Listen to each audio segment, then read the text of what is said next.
నిరుద్యోగులకు తెలంగాణ రాష్ట్ర రోడ్డు రవాణా సంస్థ గుడ్ న్యూస్ చెప్పింది. చాలా ఏళ్ల తర్వాత భారీగా ఉద్యోగాల భర్తీ చేసే దిశగా అడుగులు వేస్తుంది. సుమారు 3000 మంది కొత్త ఉద్యోగులను నియమించడానికి సన్నాహాలు చేస్తుంది.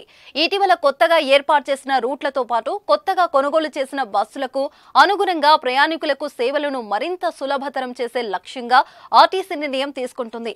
తెలంగాణ ప్రభుత్వం ప్రకటించిన మహాలక్ష్మి పథకం కింద మహిళలకు ఉచిత ప్రయాణ సౌకర్యం కల్పించిన తర్వాత ప్రయాణికుల సంఖ్య భారీగా పెరిగింది. గజం కేవలం 15,500 రూపాయలతో 150 గజాల భూమి కేవలం 23 లక్షలు మాత్రమే. దీంతో పెరిగిన ప్రయాణికులను దృష్టిలో పెట్టుకుని సేవలను మరింత విస్తరించడమే లక్ష్యంగా ఈ నియామకం చేపట్టనున్నట్లు ఆర్టీసీ సీనియర్ అధికారి ఒకరు చెప్పారు.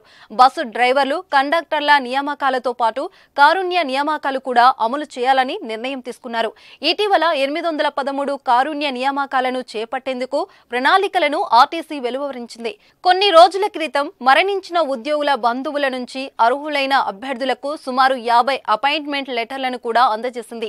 కారుణ్య నియామకాలతో పాటు అదనపు నియామకాలు చేపడతామని, ఖాళీగా ఉన్న పోస్టులను భర్తీ చేస్తామని, ప్రస్తుత ఉద్యోగులు ఎదుర్కొంటున్న సమస్యలను పరిష్కరిస్తామని రాష్ట్ర ప్రభుత్వం ఇప్పటికే తెలంగాణ ఆర్టీసీకి హామీ ఇచ్చింది. త్వరలో బస్సు డ్రైవర్లు, కండక్టర్ల పోస్టులను భర్తీ చేస్తామని TSRTC managing director VC Sajjanar తెలిపారు. వివిధ శాఖల్లో ఖాళీగా ఉన్న పోస్టులను భర్తీ చేసేందుకు ప్రభుత్వం దృష్టి సారించిన ఈ నేపథ్యంలో ఈ దిశగా అడుగులు వేస్తున్నట్లు తెలిపారు. ప్రజా రవాణా కోసం పెరుగుతున్న డిమాండ్లను తీర్చడానికి తెలంగాణ ఆర్టీసీ సేవలను విస్తరిస్తున్నట్లు సజ్జనర్ తెలిపారు.